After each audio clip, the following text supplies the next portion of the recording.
इमरान खान साहब हमारे बीच में तशरीफ ला चुके हैं।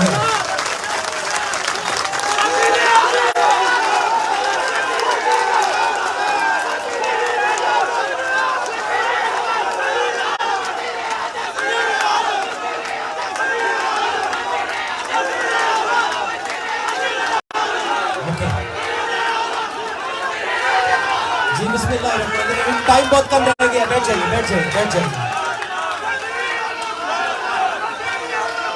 बैठ जाइए।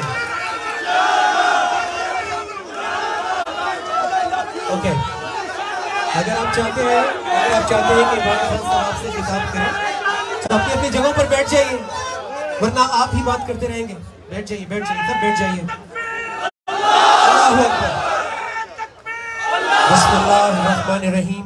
हम आगाज करेंगे। इमरान खान साहब की ये फेवरेट कलाम भी है और उनके दिल के जज्बात भी हैं, और अल्लाह ने जिस तरह हर दौर में अपने बंदों को इज्जत भी दी है, कामयाबी भी दी है, इंशाअल्लाह ताला हमारे कप्तान को भी अल्लाह इज्जत तो दे ही रहे हैं, कामयाबी भी बहुत जल्द मिलेगी।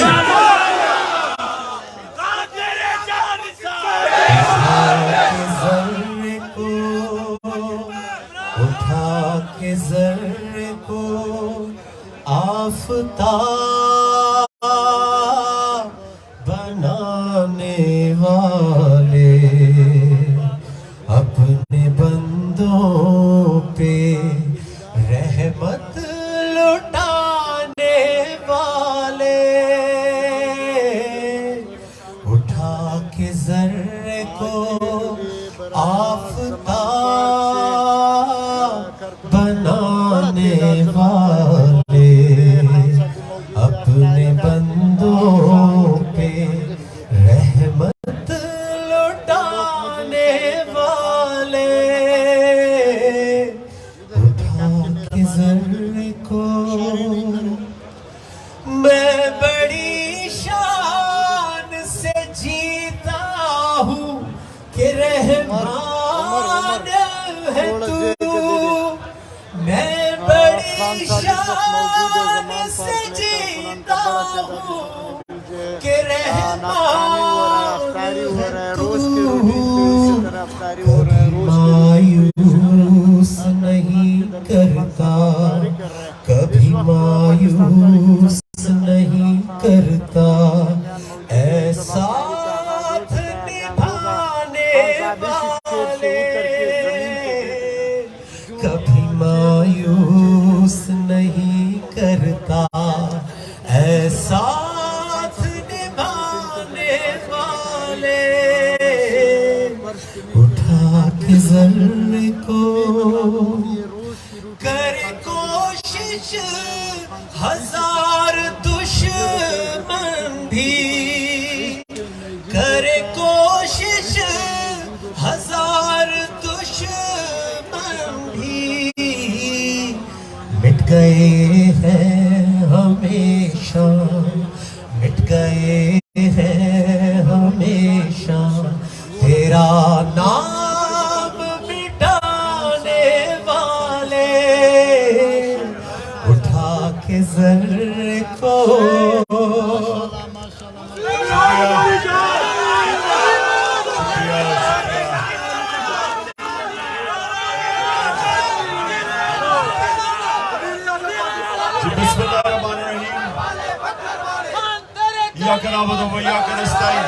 खामोशी नौजवानों, खामोशी। अच्छा जी, सबसे पहले तो मैं अपनी पार्टी के यहाँ डिस्ट्रिक्ट के सदर बैठे हुए हैं, मैं उन सबको आज खुशामदीद कहता हूँ। यहाँ सारे बैठे हुए हैं, पीछे भी है। देखिए, पहले मुझे जल्दी से कि किधर किधर से आज अटेंडेंस है। लाहौर, सियालकोट, गुजरात,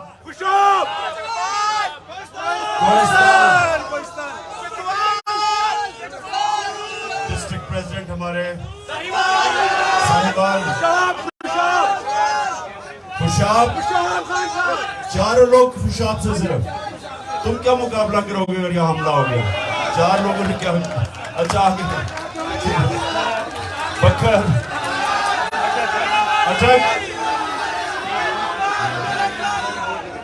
मियां वाली नहीं आपके ऊपर खास जिम्मेदारी होगी अगर ये कोई सोशल मीडिया करो, सोशल मीडिया। अच्छा जी, अच्छा आज बस बस बस बस बस देखिए, हाँ वजीरिस्तान में कैसे बोल सकता हूँ। अच्छा ये अब सुनना,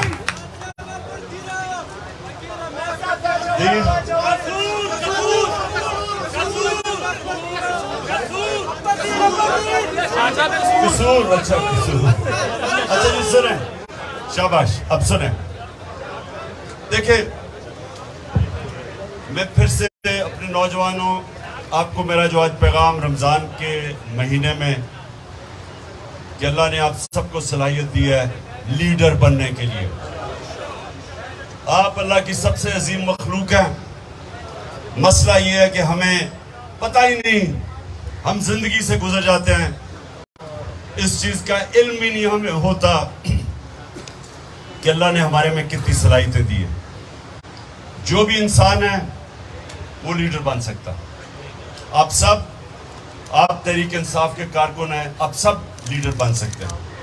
अब लीडर बनने के लिए मैंने सिर्फ जो सलाहियतें आपको बतानी है, क्योंकि हमारे नबी सल्लल्लाहु अलैहि वसल्लम दुनिया की तारीख के सबसे अजीम लीडर थे, ना कभी आया ऐसा लीडर और ना कभी आ सकता। अब उसकी क्या सलाहियतें थी, वो लीडरशिप की क्या सलाहियतें थी जो मेरे नबी में थी। सबसे पहले सच्चा इंसान, सादिक, जो सच बोलने वाला इंसान है उसकी इज्जत होती है। लीडर अपनी इज्जत डंडे से नहीं करवाता, उसके किरदार से, कैरेक्टर से उसकी इज्जत होती है। सच्चा आदमी जिधर भी चला जाता है, जिधर भी सच्चा आदमी जाता है, जिस मर्जी दीन में, माशरे में, जिस मर्जी मुल्क में, सच्चे आदमी की हमेशा इज्जत होती है। जब इस्लाम फैला दुनिया में तो लोगों का ख्याल है तलवार की वजह से फैला। लोगों को ये पता ही नहीं कि मलेशिया और इंडोनेशिया में कोई मुसलमान फौज नहीं गई थी, मुसलमान ताजर गए थे, हमारे सूफी गए थे। लेकिन जो ताजर गए थे उनसे लोग इतने मुतासिर हुए उनकी सच्चाई से, उनके किरदार से।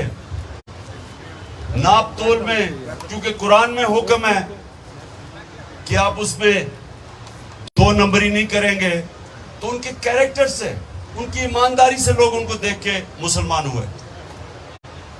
दूसरी चीज, अमानतदार, इंसाफ करने वाला। ये नबी सल्लल्लाहु अलैहि वसल्लम की दूसरी नबूवत से पहले सादिक और अमीन थे। तो जब एक इंसान इंसाफ करता है, लोग उसकी इज्जत करते हैं। लोग अपने मसले हल करवाने के लिए उस इंसान के पास जाते हैं। गांव के अंदर जो मशहूर होता है कि एक आदमी सच्चा और अमानतदार है, लोग उसके पास जाते हैं अपने मसले हल करने के लिए, क्योंकि एतमाद होता है उन पे। लीडर के ऊपर लोगों को एतमाद होना चाहिए कि वो सच भी बोलेगा और वो अमानतदार भी होगा। वो सिफारिशी नहीं सामने लेके आएगा, वो उनसे बस 2 नंबर ही नहीं करेगा। इसलिए ये 2 चीजें जो लीडर के कैरेक्टर की बुनियाद है, सादिक और अमीन। तीसरी चीज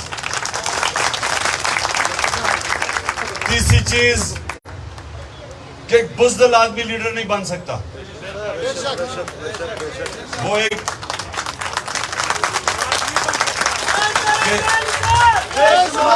क्योंकि बुज़दिल लीडर का प्रॉब्लम ये होता है, जब जरूरत पड़ती है तो वो लंदन भाग जाता है, वो लीडर नहीं बन सकता।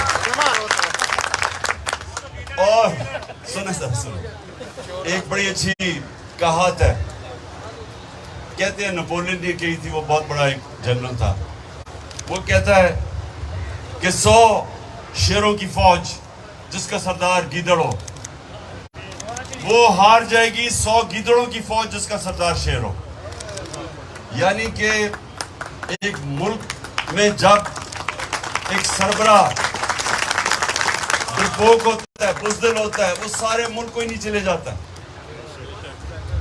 और एक जनरल जैसे खालिद बिन वलीद, जो दुनिया की तारीख में शायद ही कोई ऐसा जनरल आया हो जो कभी हारा ही नहीं, और हमेशा जब वो मुकाबला होता था तो उनसे ज्यादा नफरी बहुत ज्यादा दुश्मनों की होती थी, लेकिन वो बड़ा अजीम लीडर था। अगली सफ पे लड़ते थे और कभी कोई जंग नहीं हारे, क्योंकि और अल्लाह ने उसको खिताब दिया था सैफुल्लाह, अल्लाह की तलवार।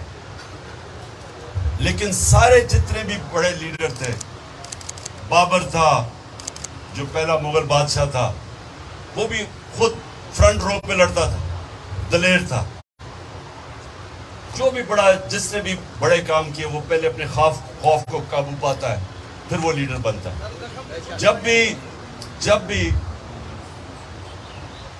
जब भी कोई भी लीडर या जो भी बड़ा काम करता है, वो अपने खौफ को काबू पाए बगैर बड़ा काम नहीं कर सकता। ये नहीं कि हमारे में खौफ नहीं है, खौफ होता है हम सब में, लेकिन कामयाब इंसान, बड़ा इंसान उस खौफ को काबू पाता है। इसलिए अल्लाह कुरान में कहता है कि जो लोग ईमान ले आए मैं उनके खौफ दूर कर देता हूं।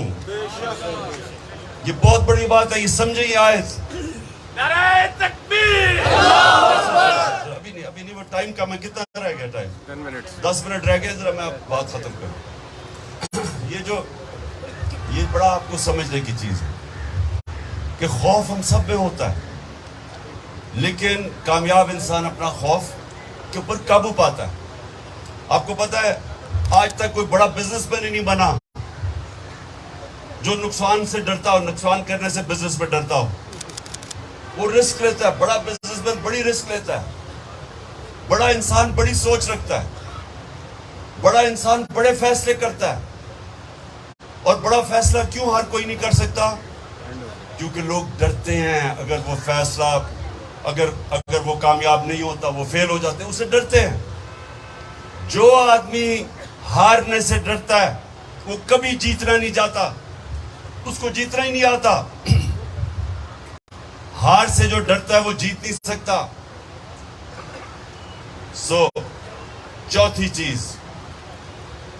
चौथी चीज है लीडर में चाहिए। लीडर अपनी मैं को काबू करता है। जो मैं है ना, मैं जिसको ईगो कहते हैं, जिसको इकबाल एक तरह खुदी भी कहते हैं, जब तक आप अपनी मैं को काबू नहीं पाते आप बड़ा इंसान नहीं बन सकते। जब तक इंसान मैं से बाहर नहीं निकलता, बड़ा इंसान होता है जिसकी बड़ी सोच होती है। बड़ी सोच अपने से निकल के बड़ी सोच होती है। नबी सल्लल्लाहु अलैहि वसल्लम रहमतुल लिल आलमीन थे, सब इंसानों के लिए रहमत बन के आए थे। मुसलमानों के लिए नहीं बन के आए थे, इंसानियत के लिए आए थे। इससे बड़ा इंसान क्या हो सकता है? खुद सोचे ना, इससे बड़ा इंसान क्या हो सकता है कि वो अपनी फैमिली के लिए नहीं, वो अपने कबीले के लिए, अपने शहर के लिए नहीं, वो इंसानियत के लिए आया था। ये होता है बड़ी सोच, इंसानों की कदर करने, इंसानों की बेहतरी के लिए। ये होता है एक अजीम इंसान और अजीम सोच। तो जो भी दुनिया में, जिसको दुनिया याद रखती है, ये फिर से याद रखें, जिसको दुनिया याद रखती है उसकी हमेशा बड़ी सोच होती है, अपने मैं से निकल जाता है बाहर। यहां जितने भी आप बड़े शरीर के अंदर चले जाएं, इस्लाम कैसे फैला था? बड़े बड़े बुजुर्ग आए थे, वलीउल्लाह, दाता साहब, मियां मीर, बाबा बुल्ले शाह,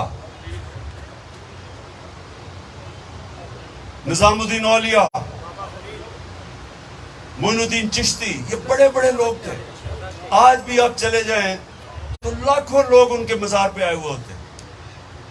क्यों आते हैं? अब ये सोचे ना, अपने से सवाल पूछे। अभी भी दाता साहब का उर्स होता है, आप लाहौर में जो रहते हैं, आप देखिए किस तरह दुनिया आती है। क्यों आती है? बाबा फरीद गंशकर, तो सारे जी सारे आशिक रसूल थे। ये सब अपने नबी सल्लल्लाहु अलैहि वसल्लम की सुन्नत पे चलने वाले थे। और वो सारों ने ये, उन्होंने जब ये आए, अब आप अजमेर में जाएं ख्वाजा मोइनुद्दीन चिश्ती के मज़ार पे, तो वहाँ हिंदू भी आए हुए होते हैं, वहाँ सिर्फ मुसलमान नहीं है। क्यों जाते हैं वो? क्योंकि वो इंसानियत के लिए आए थे। ये आपने समझनी है बात। जो इंसानों की खिदमत करता है, अल्लाह उसको इज्जत देता है, क्योंकि वो नबी सल्लल्लाहु अलैहि वसल्लम की सुन्नत पे चलता है। आज मैं लाहौर के अंदर गंगा राम को आप जानते हैं, क्योंकि उसने एक अस्पताल बनाया था। उसको इसलिए जानते हैं, उसने इंसानियत के लिए। आज भी हम उसको नाम नहीं किसी ने बदला पाकिस्तान बनने के बाद, क्योंकि गंगा राम की मुसलमान भी इज्जत करते हैं कि उसने हमारे लिए अस्पताल बनाया था। तो ये याद रखें कि जो भी लीडर भी आता है, दो किस्म के लीडर आते हैं। एक लोग उनको गालियां निकालते हैं, वो पब्लिक पे निकल नहीं सकते, वो निकलते हैं तो चोर चोर की आवाजें लग जाती हैं। और पैसा बेतहाशा होता है, 3 दफा वजीर आजम बन चुके होते हैं, लेकिन इज्जत नहीं होती, क्योंकि जो जात के लिए आता है उसकी कभी कौम इज्जत नहीं करती। कितने अरबों अरबों खरबों पति इस दुनिया में आए हैं, कौन जानता है उनको? कि कोई याद रखता है? नहीं। कितने पैसे वाले अरबों अरबों पति आए, कौन याद रखता है उनको? लेकिन दादा साहब को हमेशा लोग याद रखेंगे, और अल्लाह के सूफी सब याद रखेंगे, क्योंकि वो इंसानियत के लिए आए थे।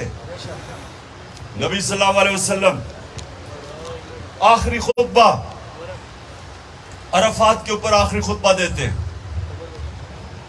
10 साल पहले वो शुरू करते हैं मदीना में, तो मुश्किलों से मुसलमान गुजारा करते हैं। 2 साल के बाद जंग बदर होती है, 313 मुसलमान अल्लाह के करम से जंग जीत जाते हैं। अगली 2 जंगें बाल बाल मुसलमान उम्मा बचती है। जंगे ओहद पे और जंगे खंदक पे मुश्किल से मुसलमान बचते हैं, खतरे में होते हैं, बुरे हालात होते हैं। और उसके बाद आहिस्ता आहिस्ता एक वक्त आता है 10 साल के बाद कि सारा अरब मुसलमानों के नबी सल्लल्लाहु अलैहि वसल्लम की लीडरशिप के नीचे आ जाता है। फतह मक्का हो जाती है, सबको माफ कर देते हैं। ये सुने, फतह मक्का के बाद सबको माफ कर देते हैं, क्योंकि वो, हालांकि उन लोगों ने जुल्म किया था, दुश्मनियां की थी, उनकी वजह से घर छोड़े, तो अगर जात के लिए, बस जात के लिए अगर करें, अकल करके सुनो, तुम्हारा फायदे के लिए मैं बातें कर रहा हूँ। सारी जिंदगी याद रखना जो मैं तुम्हें बता रहा हूँ। चार चीजें लीडर बनने के लिए। तो उन्होंने सबको क्यों माफ किया? कि वो अपनी जात के लिए नहीं कर रहे थे। तो जब वो अरफात के ऊपर अपना आखिरी खुतबा पढ़ते,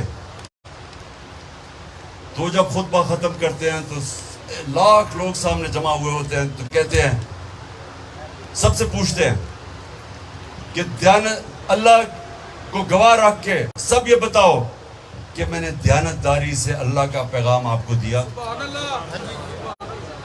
क्योंकि उन्होंने कहा आज मैंने तुम्हारा दीन मुकम्मल कर दिया है, और अब दयानतदारी से बताओ अल्लाह को गवाह रख के कि क्या दयानतदारी से मैंने अपना दीन आप तक पहुंचाया, पैगाम दिया।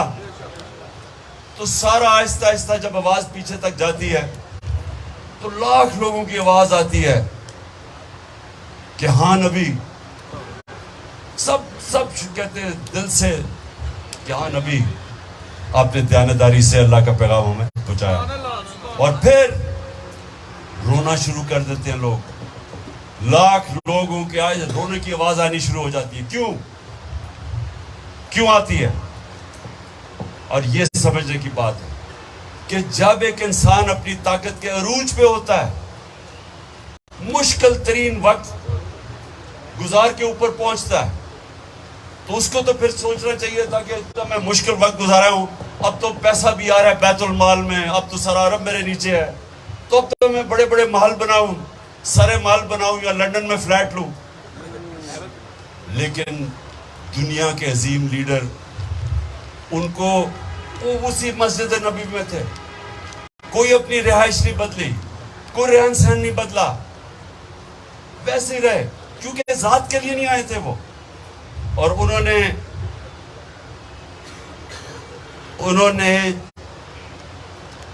और लोग क्यों रो रहे थे? क्योंकि लोगों को पता था कि अब उन्होंने अपना पैगाम मुकम्मल कर दिया, उनकी मिशन पूरी हो गई है। तो इसलिए लोग रो रहे थे कि अब ये हमारे साथ नहीं रहेंगे, ये अपने अल्लाह के पास जाना चाहते हैं। तो इसलिए लोग रो, क्योंकि वो जात के लिए नहीं था। याद रखें, आप जब माशाल्लाह आप जब लीडर बनेंगे सारे, तो आपने एक चीज याद रखनी है, जब आपको पावर और पोजीशन मिलेगी, जिस दिन आपने उसको अपनी जात के लिए इस्तेमाल किया, आप भी उन लोगों की तरह होंगे जिनकी तारीख कभी आपको याद नहीं रखेगी और बुरा भलाई कहेगी आपको। जिस दिन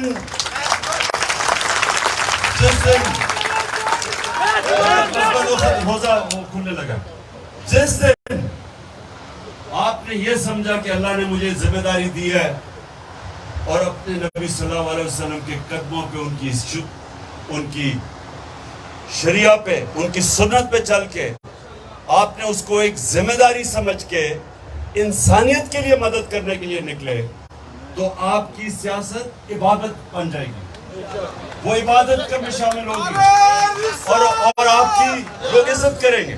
जिस तरह कायद आज़म की हम इज्जत करते हैं, कैंसर से मार रहे थे कायद आज़म, उन्होंने अपने दुश्मनों को नहीं पता चलने दिया कि वो कैंसर से मार रहे हैं, कि कहीं वो पाकिस्तान को बनने से रोक ना दें। और ये भी पता था कि मैं जब पाकिस्तान बनेगा मैं जिंदा ज्यादा देर नहीं रहूंगा। उसके बावजूद जिस मेहनत से, जिस कुर्बानी से उन्होंने पाकिस्तान के लिए जद्दोजहद की, वो अपने लिए नहीं हमारे लिए कर रहे थे। नहीं तो आज हमारा वही हाल होना था जो हिंदुस्तान में मुसलमानों का हो रहा है। जिस तरह वो बेचारे मुसलमान रह रहे हैं, हमारा भी वही हाल होना था। और कायद आज़म ने तब सोच लिया था, मुसलमानों को कहा कि अगर तुमने पाकिस्तान ना बना तो तुम्हें नहीं पता, तुम अंग्रेज की गुलामी के बाद हिंदू की गुलामी करोगे, जो आज मुसलमान कर रहे हैं हिंदुस्तान में। इसलिए हम उनके लिए प्यार, इसलिए हम कायद आज़म की हमेशा इज्जत करेंगे।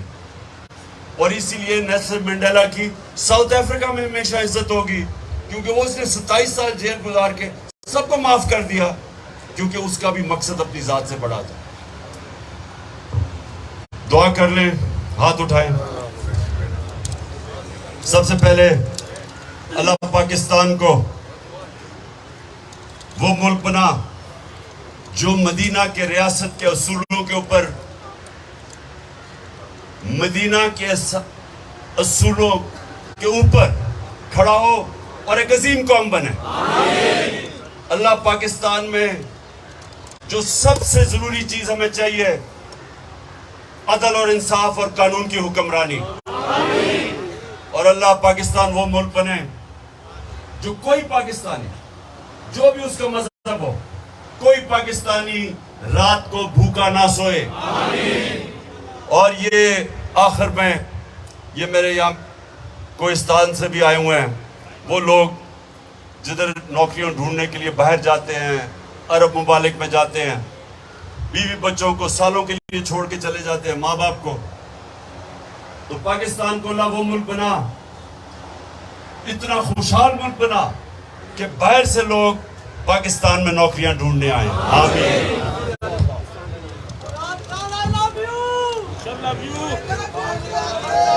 माशाल्लाह। बिस्मिल्लाहिर्रहमानिर्रहीम। अज़ान अल्लाहु देखो अकबर, माशाल्लाह, अल्लाहु अज़ान अफ्तारी कर रहे हैं। अकबर।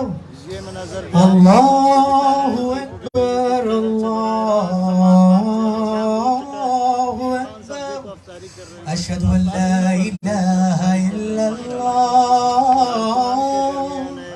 अशहदु अन ला इलाहा इल्लल्लाह अशहदु अन्न मुहम्मदन रसूलुल्लाह अशहदु अन्न मुहम्मदन रसूलुल्लाह हय्य अला सलाह हय्य अला सलाह हय्य अला फलाह हय्य अला फलाह